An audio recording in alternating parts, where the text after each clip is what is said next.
And head, leave the shoulders.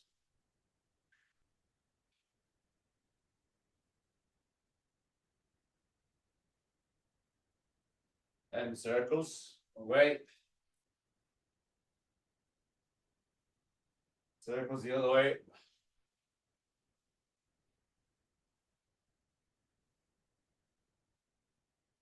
Hey. Arms forward.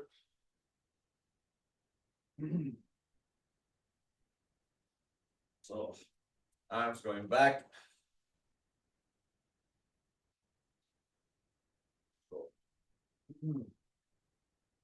Hey, showman.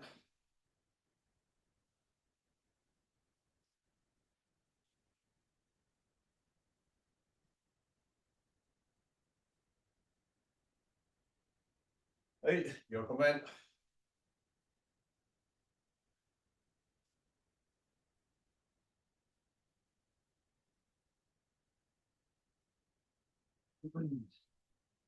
Hey, stretch one side.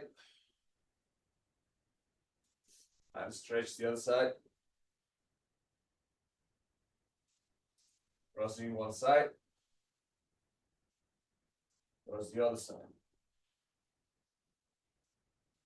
Open and close. Sabaki.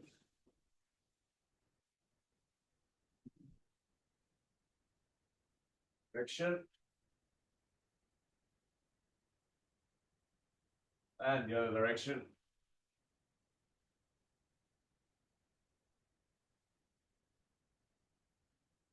Hey, Yoko.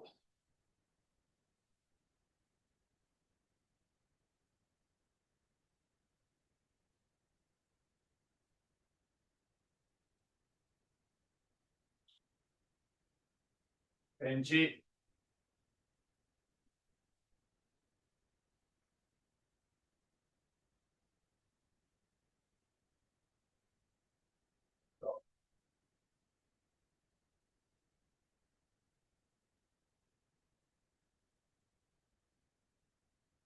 Yoko.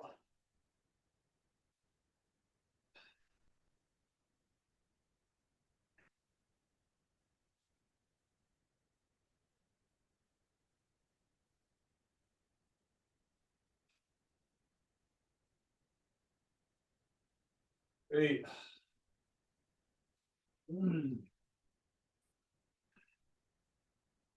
Oh. He. Ko. Ki. Ko.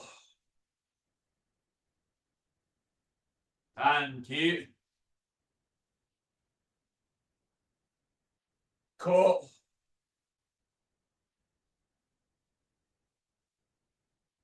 Hey, carado.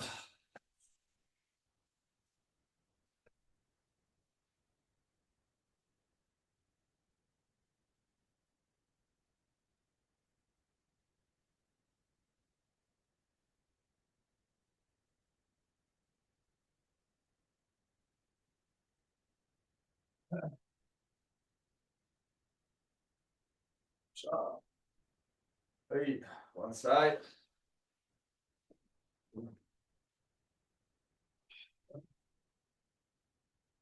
And arms.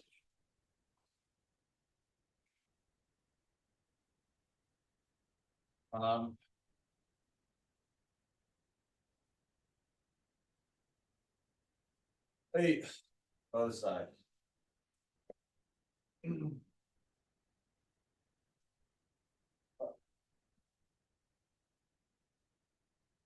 Oh.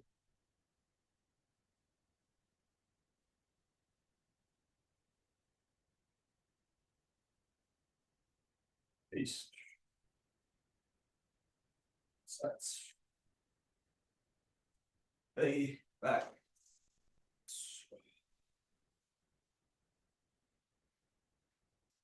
And outside.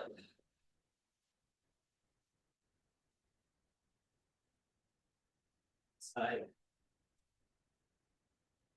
And again. Inside. And the back.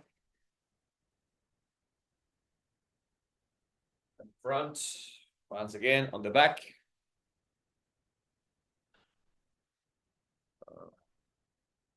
And front.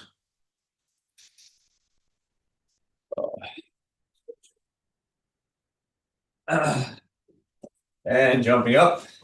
That.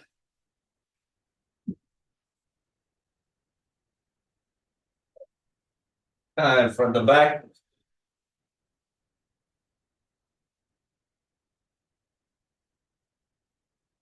Open and close.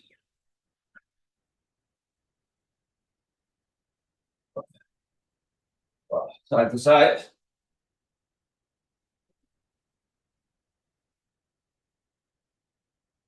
And down.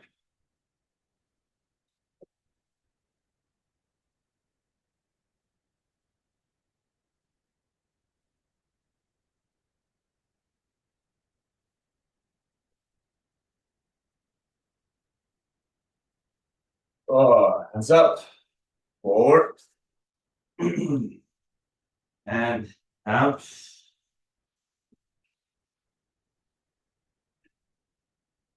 And your knees from the back. Circles, one way.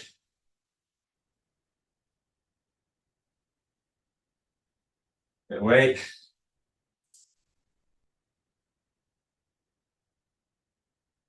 So, down. So.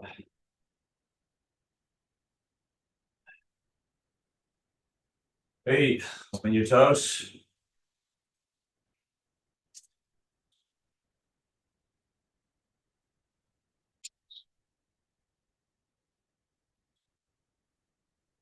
Breathing in. Breathing out. In. Out. In. Out.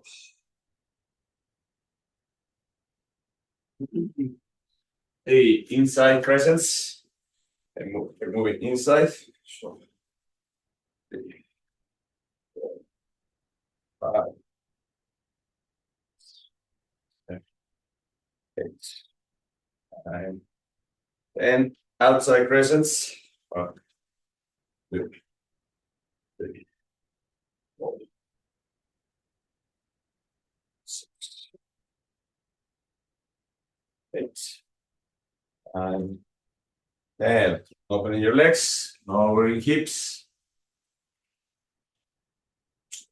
Remember, depending on the condition of your legs and your hips, it's perfectly fine at home, especially if you have something sturdy, like a good table or a good pole, just to grab and support yourselves on the process of lowering your hips. Especially if you're working on it, you can lower partially, you can lower just as far as you can, or find something, that is sturdy, that is, well, and then use it, just to kind of stretch. And when you are in that position, especially if you're holding something, you can kind of work on two positions. You basically can allow your back to stretch and hang on it. Literally, I don't have anything here, but something that hangs, that you're hanging on it. That's why it has to be sturdy, so that is well placed. So it stretches your back, and then something that you pull and push your chest out. Okay, and then you come back again, and you let your back stretch, and then you come up and you let, pushing your chest out. Once again, you let your back stretch, and you pull your chest up. Okay, so very important, especially if you're at home, you can use any prop that is safe enough to use in order to be able to do that, please. And touching your toes, lowering your hips. Raising your hips, lowering hips, raising hips, and spine up, and circles.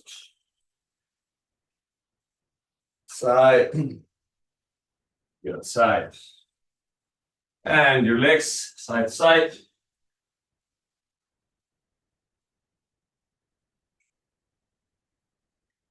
and lowering on one side, changing the other side, toes up, the side, hands in front, change, and again, hands in front, and change.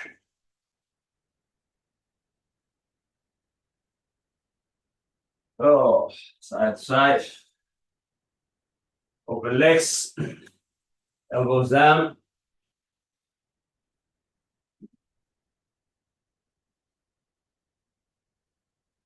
Legs inside, hands down.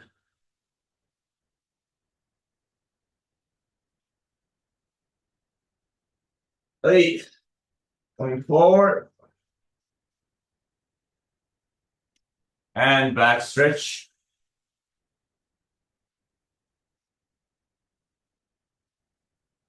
Forward again. Hips up.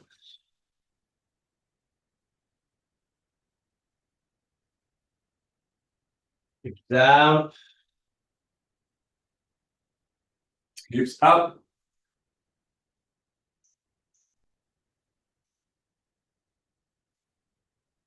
Down. Hips up. Hips down. Back. Hey, one side and the other side. Side, the other side, one side, and the other side. Okay, so next exercise is an exercise that I keep doing because it's part of the Makoho sequence that Irena sometimes leads, and it's an exercise, a warm-up exercise that he's done a lot in Hombu Dojo since last time that we went to Hombu Dojo. Remember how much it is? Moreno Sensei has never done it, though. That comes with that caveat. And I think Moreno Sensei is a pretty good judge of the things that are better to do than not. So that's why I don't do it very often. But I've been practicing a little bit, and it's the exercise where basically you are sitting in seiza, and then you go back all the way until you lean your back on the ground. Now I can do it, and I can do it half, but I think that so if you don't do it very often, it gets more and more difficult. But as everything, there is phases, so you can sit down in seiza and at least try to see if you can lean your hands back, to lean your body back using your hands to hold yourself, okay. And then just with your hands resting, see how much that can. So now the problem is that after this level, the next level is to try to put your elbows down, and then after that level is to try to put your shoulders and your head down. So normally people who can do it goes all the way down to the head. I myself, depending on the morning, can only do the hands, and I can do a really bad version of the elbows. But anyway, so just stretch your legs a little bit like that. Use your hands if necessary, okay? Okay, and if you can go a little bit lower, let's try to go a little bit lower.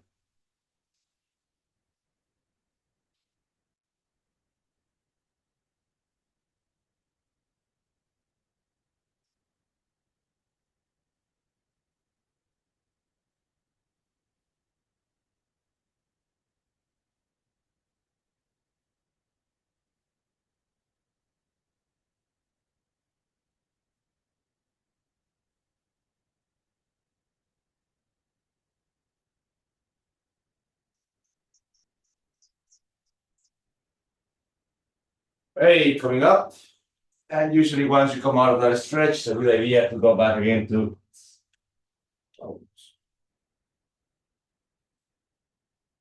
Oh, okay. So before we continue, last Saturday we were at Club Lime in Hawthorne because we had that session with James Valentine, the head coach that is helping us to incorporate in a more professional and systematic way the certain exercises for mobility, for flexibility, and for strength and conditioning. As I have said many times, I myself know a few exercises that work very well for me. And I do, Irene and I do sessions of strength and conditioning during the week. But I am very hesitant of passing that information like that to the rest of the club because it is not, my field of specialty, and at some point we need to kind of remember that martial art instructors are not, all-knowing sages of every possible discipline in the human affairs. we are very limited scope of what we know, and we need to stay in that line of what we know. So a proper program of conditioning is not on that line. So I know things for me, and I know what works for me, but I also know that we need to be careful when sharing it with others. So that's why James is helping us with that. So we did, we had a really good presentation, which is already similar to what he did before online. If you have access to our member site, the full presentation of James is on the member site. It's on the blog section of the member site. You can see the full presentation in there. So he did that presentation, and then we proceeded to do some mobility exercises first, and then some strength and conditioning exercises after. So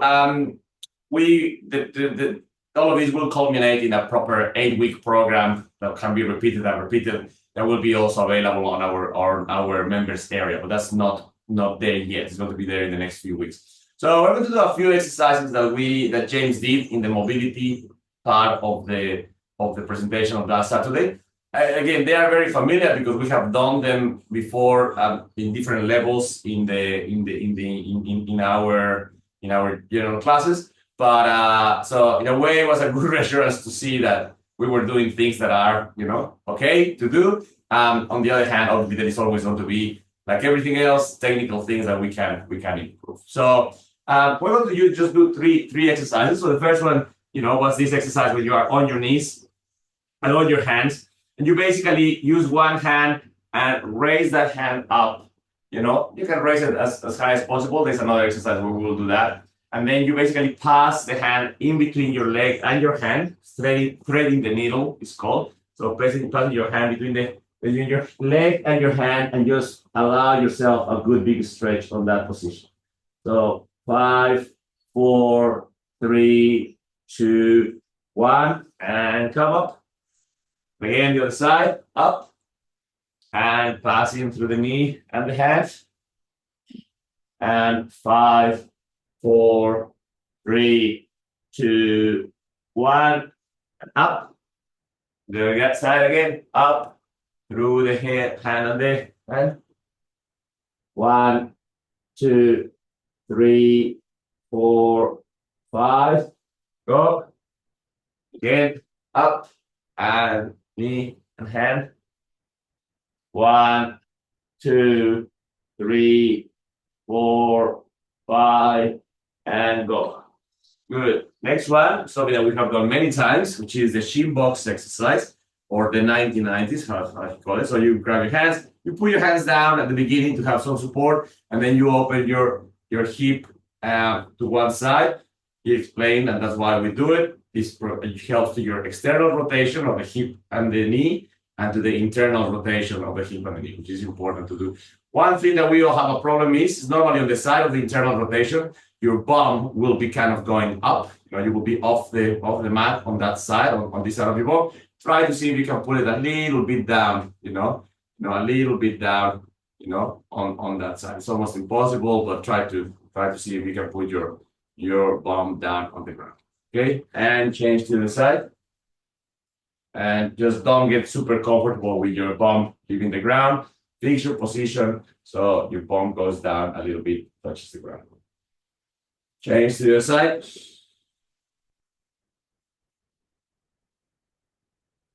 Change.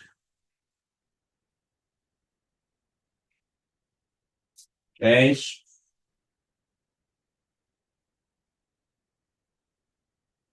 And change.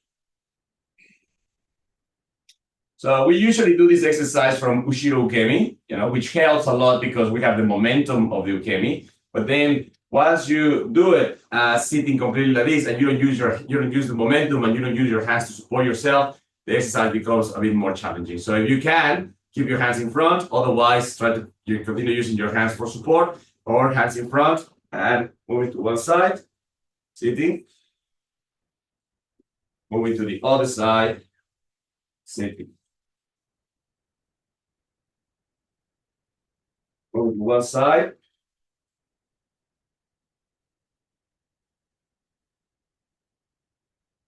And the other side.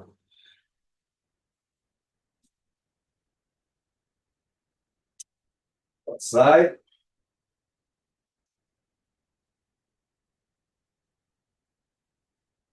Other side.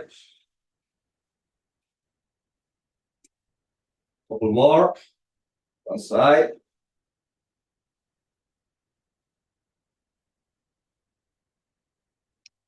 And the other side.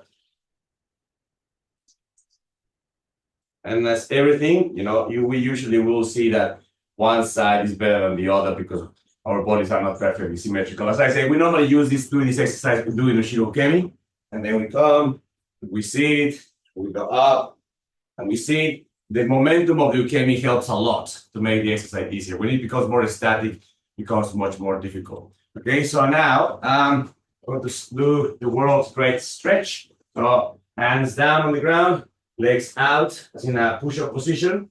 And then you're going to put your left leg in next to your left hand. If you cannot do that full stretch with your leg out, you can have your knee inside and then just use your knee as the base. Okay? You don't have to use necessarily the full leg. You can use the leg, otherwise put down your knee, hands down. Okay. If you use your leg, okay, making sure to engage your glutes, okay, put your glutes, and now you put your left foot forward, the left hand goes up to the ceiling and down to the floor. Up to the ceiling, down to the floor. Up to the ceiling, down to the floor. Up to ceiling, down to floor. One more time, up to ceiling, down to floor. Change to the other side. Okay. So now, just a quick reminder. James make a very good common sense and common practice point that your exhalation needs to be performed whenever you want those set of muscle groups to relax and to expand. Okay, so we made a really good point that in ukemi means basically when you are receiving, to always remember to exhale because you want your muscles to relax and expand in that moment, as opposed to not breathing or inhaling. In this exercise, there are two moments when you may want to do that. You may want to exhale here, to help that motion, or you may also want to exhale here, in order to help that motion. Basically, he says something like, choose your own adventure. I mean, you can exhale in either of those two places, or you can do it slowly and exhale in both. But basically, always remembering that the action of exhalation, supports the body in terms of expanding its capacity and relaxing certain body. So it's very important to just remember that as a concept, okay? So hands down again, push-up position, right foot goes forward, okay? And up to the ceiling, down to the floor, up to the ceiling, engage your glutes. Remember to have your glutes engaged. Down to the floor, up to the ceiling, down to the floor, up to ceiling, down to floor, and down. All right, let's do one more time. Do one more last slow one. So basically, put your legs down, okay, on your back, legs down. And now, basically, what you want to do is you're going to go 90 degrees with your legs. Your arms are going to be open. You're going to go also the same side 90 degrees with your hands. Okay, so your legs and hands are on the same side. And now, staying like that in your body, this arm is going to open up and try to expand as back as possible. Okay, and open to that side. So 90 degrees with your legs, 90 degrees with your hands, and then your arm is going to open all the way to the other side. So And close your arm. Up and open up. Open, open, open, open, open, open. To the other side. And close. Oh, one more time. Open. All the way. Close. And one more time. Open. And come back to the middle. Okay, so now the other side, legs to that side, okay, arms to the same side, okay, and to the other side. Open, open, open, open.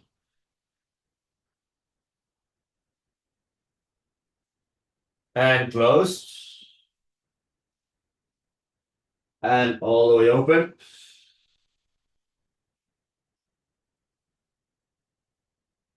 And close. All the way open.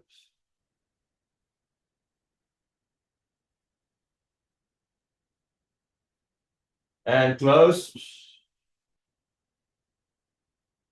All the way open.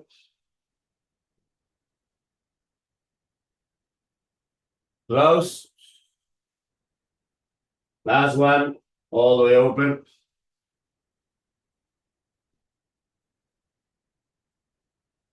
And relax. Come back to the middle. Good. All right, so we did quite a lot of those exercises. They will be included in the program that James put. So this were just a few of them. But yes, the important is to I think there were a couple of very important elements and a couple of very important reminders for our training. Number one was the role of exhalation in the activity of your muscles and their capacity to expand the muscle and relax them. So we will call basically kokyu ho or kokyu dosa, the correct breathing method. And the very important element of always remember to breathe, and to produce particularly a conscious exhalation in particular times of the technique. The other thing that was very important to remind ourselves is James provided a little graph that basically had injury on the vertical line and the amount of loading or effort or that you do in your training on the bottom side. And basically, this was injury and the amount of effort or loading, he calls it, that you do your training. And so it was a relationship of, all right, how much injury, how much. And basically, the graph in the middle was like a U. So if you imagine a little U in the middle, okay, basically meant you have a really high level of injury at 2 points and a lower level of injury at 1 point. So it's like a little U curve like that. And basically the message was, well, we all understand that if we overload or we do things too much, we can get potentially injured. That's kind of without saying. There are always something red lights about that, etc., etc. But the other side of the U, this side here, is an underloading or underworking or under being, training. So that side of the curve reminds us that when we are not training with enough focus, enough intensity, enough presence, the risk of injury increases. It doesn't decrease. It's not like the injury, the less focus, the less intense the training, the less injury potential you have. It's no. It actually increases. So this line was a U, was not a line. So it was a curve like that. So again, in the overloading or overdoing things, we understand that, and many times there are red lights that we are overdoing things.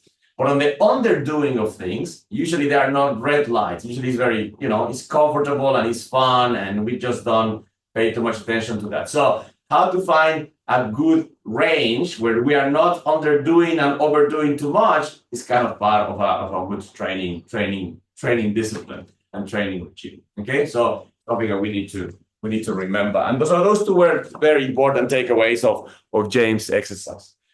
All right, so this week in the dojo, we've been working a lot on some techniques that Corrado Sensei did in his seminar in Mexico last week.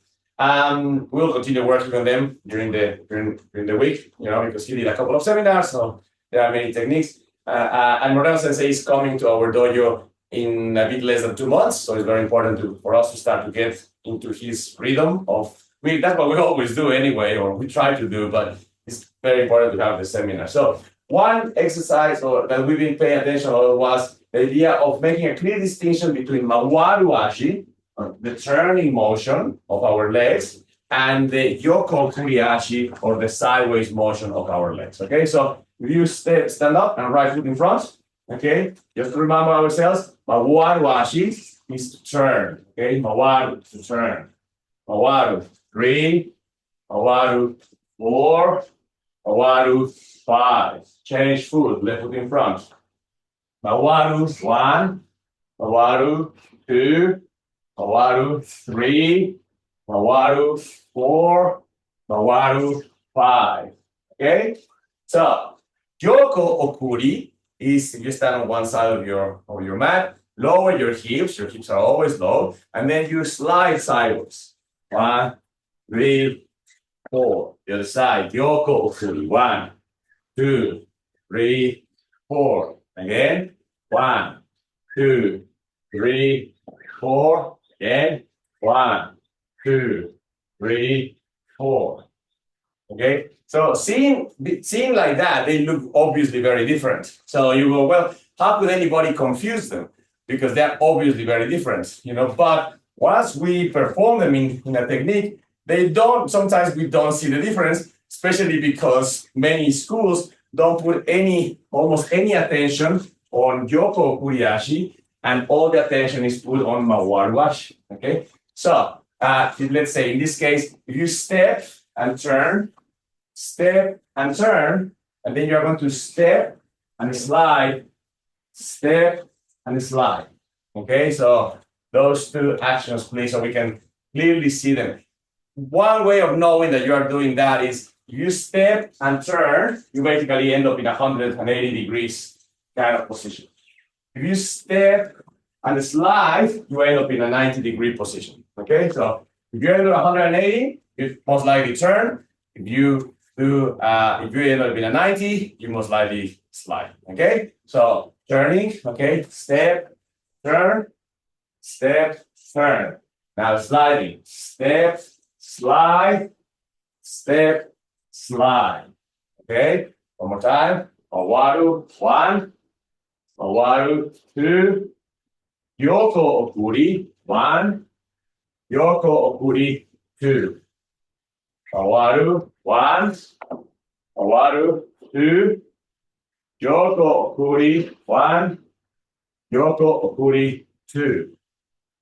Mawari 1, Mawari 2, Yoko Okuri 1, Yoko Okuri 2. Mawari 1, Mawari 2, Yoko Okuri 1, Yoko Okuri 2. All right. So anyway, so please pay attention a lot to that because Sensei is very particular about that distinction. Okay. The reason why it's not easy to see is because most of us train, in a way that reinforces Mawari to turn. For example, in Minage, we enter, we turn, we raise, and we project. Okay. Ikkyo-ura, the same thing. We enter, we control, we turn. So Mawari is constantly reinforced. But remember, Moreno Sensei, in those two examples, he will perform with Yoko Kuriashi, not with Mawari. So one thing that we were doing during the week was, Shomenuchi, and then Iriminage. So we were going offline. Hisa ate, raising your leg, and then moving into Yoko Kuriashi. Okay? So we're Ayumiyashi, stepping in. Hisa ate, raising your leg, and then coming down and Yoko Kuriashi straight away. Okay. Let me see if I practice it this way. Okay. So you will notice a bit better. So offline, enter, down, and Yoko Kuriashi. Here, stepping in, enter, down, and Yoko Kuriashi. So those three motions, please. Okay. So stepping in, raising your leg for Hita Ate, and straight away into Yoko Kuriashi. Entering, Hisa Ate, Yoko Kuriashi. Okay, stepping in, Kisa ate, Yoko Kuriashi. Stepping in, Kisa ate, Yoko Kuriashi. Okay, same thing. If you end up in a 180-degree position, for example, stepping in, Kisa ate, and here, you most likely turn. Okay, so remember to try to finish in a 90-degree shape. The knee that you use to strike, okay, we're talking about this common sense, okay. So for mobility purposes, if you're practicing with a man, you can reach all the way to their solar plexus. If you're practicing with a woman, you can keep it at the level of the stomach, okay. So, but in this case, let's all imagine that we're practicing with a man. So try to raise that leg as high as it can go into the solar plexus. Otherwise, whatever your mobility allows, okay. So stepping in and up, Yoko Kuriashi. Stepping in, up, Yoko Kuriashi. Stepping in, up, Yoko. Stepping in, up, Yoko. One more. Stepping in, up, Yoko. Stepping in, up, Yoko.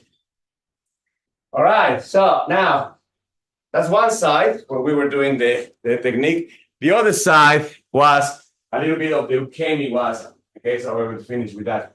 Because a person is going behind you, you're going to move now sideways in order to receive that breaking of balance. When your partner enters and strikes on your knee and takes you down in order to do irinage, in that moment you ask uke, you lose balance. So if you stand up side to side like this, okay, and you choose one side, going down that side, hands down, protecting your knee, passing your leg. Okay, so that's the basic set of motion. The other side, down, hands down, protect your knee, pass your leg, and up. One side, hands down, protect knee, pass the leg, up. Hands down, protect the knee, pass the leg, up. Okay, hands down, protect knee, pass leg, up. Hands down, protect knee, pass leg, down, knee, leg, down, knee, leg. All right, so just for funsies, let's add a couple of things to the motion. You're going to go down, knee, pass the leg, and if you can, okay, you're going to go up, all the way up your knee, and Yoko Kuriashi again. Okay, to the side, down, take your knee, pass your leg, knee up, down, and Yoko Kuriashi. Okay, down, take the knee, pass the leg, up, down, Yoko Kuriashi. One side, down, leg, up, Yoko Kuriashi. Down, take the knee, pass the leg, up, Yoko Kuriashi. Down, knee, leg, up, Yoko Kuriashi. Okay. Last one. Okay, so we're going to do 4 of this one. After you do Yoko Kuriashi, if you can, hands on the floor, kicking back, 1 push-up, jumping in, and do it again. Okay? Let's only do 4 of that. So, one side, protect the knee, pass the leg, leg up, Yoko Kuriashi, hands down, kick legs back, 1 push-up, up, jumping in, and up. The other side, down, knee, leg, up, Yoko Kuriashi, hands down, back, down, up, in. The other side, down, knee, leg, up, Yoko, Okuri. Hands down, back, push, up, enter. Down, knee, pass, leg, down, hands down, back, push, up, and stop. You can do as many of those ones as you want. The more you can, the more you do, the better. Okay, so I just needed to finish up with that. All right, so that's a little bit of what we were doing, what we did last week in terms of mobility exercises with James, and this distinction between Mawari Ashi and Yoko Kuriashi was a very important feature of the training during this week. Okay, let's finish up, please. So, ki, ko, ki, ko,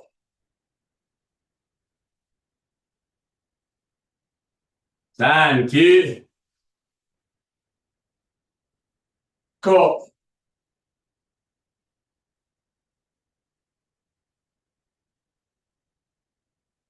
The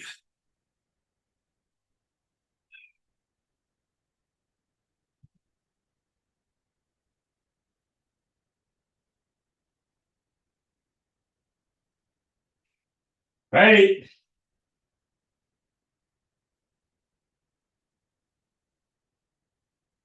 Hey, arigato gozaimasu. Thank you.